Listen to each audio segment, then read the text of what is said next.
The crime સ્ટોરીમાં વાત હવે એક એવી ચોરીની કે જેને અંજામ આપવા માટે ચોર ટોળકીએ સુનિયોજિત આખું પ્લાનિંગ કર્યું હતું અને તહેવાર ટાણે 25 કરોડના હીરાની ચોરી કરી હતી।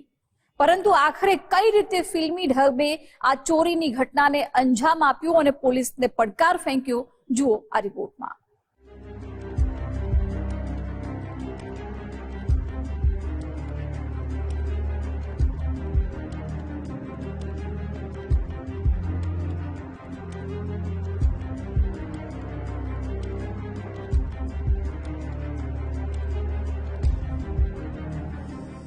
કટરથી કપાયેલી તિજોરીમાં પાડેલું મોટું બાકોરું, વેરવિખેર પડેલો માલ સામાન, તૂટેલી હાલતમાં પડેલા સીસીટીવી કેમેરા, તપાસ કરી રહેલી પોલીસની ટીમ, ઘટના સ્થળેથી એક પુરાવા કરી રહેલી એફએસએલની ટીમ।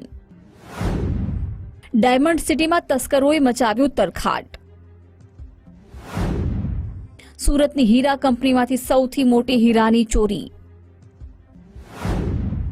કટરથી તિજોરી કાપી ફિલ્મી ઢબે ચોરીને અંજામ। તહેવારોની રજામાં તસ્કર ટોળકીએ સુરતના કાપોદ્રા વિસ્તારમાં અત્યાર સુધીની સૌથી મોટી હીરા ચોરીની ઘટના ઘટી છે। તહેવારોની રજાનો લાભ ઉઠાવી તસ્કરોએ કાપોદ્રા વિસ્તારમાં આવેલી ડીકે એન્ડ સન્સ ડાયમંડ કંપનીમાં તરખાટ મચાવ્યો। કોમ્પ્લેક્સના ચોથા માળે આવેલી હીરા કંપનીની ઓફિસની તિજોરીમાં મોટું બાકોરું પાડી તસ્કરોએ 2, 5, 10 કે 15 નહીં પણ 25 કરોડથી વધુના हीरा અને રોકડની ચોરીને અંજામ આપ્યો છે। सूरत के कापोद्रा पुलिस स्टेशन के विस्तार में कोडिया नगर में कपूरवाड़ी में एक डायमंड का खाता है जिसका नाम है डीके एंड सन्स। यहाँ 15 तारीख को शाम को 4 बजे यहाँ पे रजा हो गई थी और उसके बाद 18 तारीख को जब आके यहाँ पे इन्होंने देखा तो ये पता चला कि जो उनका जो डायमंड का सेफ लॉक है उसको गैस कटर मशीन से काट के अंदर का हीरा का मुद्दा माल चुरा लिया है। जो अभी प्रिलिमिनरी पता चला है उसके हीरा का जो वैल्यू है वो अराउंड 25 करोड़ का है। इसमें पुलिस की अलग अलग टीम्स यहाँ पे क्राइम की टीम और जोन 1 की टीम सब लगी हुई है और हम इसमें तपास कर रहे हैं। 3 લેયરની તિજોરીમાં 12 બાય 10 ઇંચનું બાકોરું, કરોડોની હીરાની ચોરી માટેનું સુનિયોજિત કાવતરું। ચોરી કર્યા બાદ તસ્કરો સીસીટીવી અને ડીવીઆર લઈ ગયા। ચોરીની ઘટનાની જાણ થતાની સાથે જ સ્થાનિક પોલીસ તેમજ શહેર ક્રાઇમ બ્રાન્ચનો કાફલો ઘટના સ્થળે પહોંચી વધુ તપાસ હાથ ધરી હતી। તે ઉપરાંત પોલીસના ડીસીપી, એસીપી, શહેર ક્રાઇમ બ્રાન્ચ સહિત એફએસએલની ટીમ ઘટના સ્થળે પહોંચી હતી। હીરા કંપનીમાંથી અંદાજે 25 કરોડથી વધુની કિંમતના હીરાની ચોરી થયાનું પ્રાથમિક તપાસમાં જાણવા મળ્યું છે। એ મોટો માલ ગયો છે।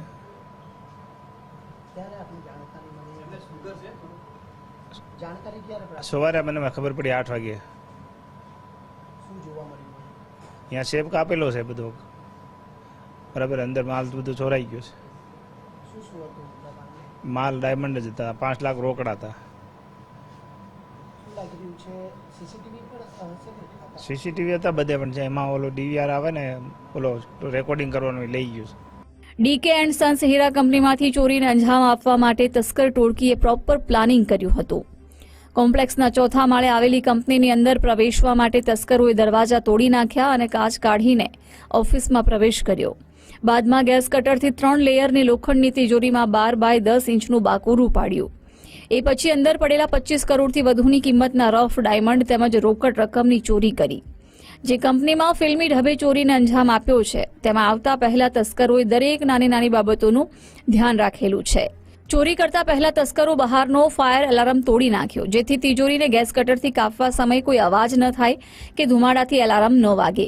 એ પછી શાંતિથી ગેસ કટરથી તિજોરી કાપી હીરા અને રોકડની ચોરી બાદ સીસીટીવી કેમેરા તોડી નાખ્યા અને સાથે ડીવીઆર પણ લઈ ગયા, જેથી તેમના હાવભાવ કે ઓળખ અંગે પોલીસના હાથમાં કોઈ પુરાવા ન લાગે।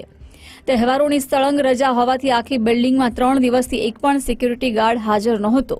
બધા જ સિક્યુરિટી ગાર્ડ રજા પર હતા। આ તહેવાર તસ્કરો માટે ચોરી કરવાનો ઉત્તમ અવસર બની ગયો અને તેનો આ ટોળકીએ પૂરતો લાભ ઉઠાવ્યો। जी 3 दिन की रजा थी और 3 दिन में कोई भी नहीं काम कर रहा, सिर्फ सफाई कर्मचारी और ये सफाई करने के लिए आते हैं। और यहाँ पे इनकी थोड़ी लापरवाही ये है कि 3 दिन जो रजा थी उसमें कोई सिक्योरिटी फोर्स भी डिप्लॉयड नहीं था गेट पे। तो इसीलिए हम अंदर के किसी आदमी का इन्वॉल्वमेंट भी हम एक्सप्लोर कर रहे हैं और इसमें आगे की कार्रवाई हम करेंगे।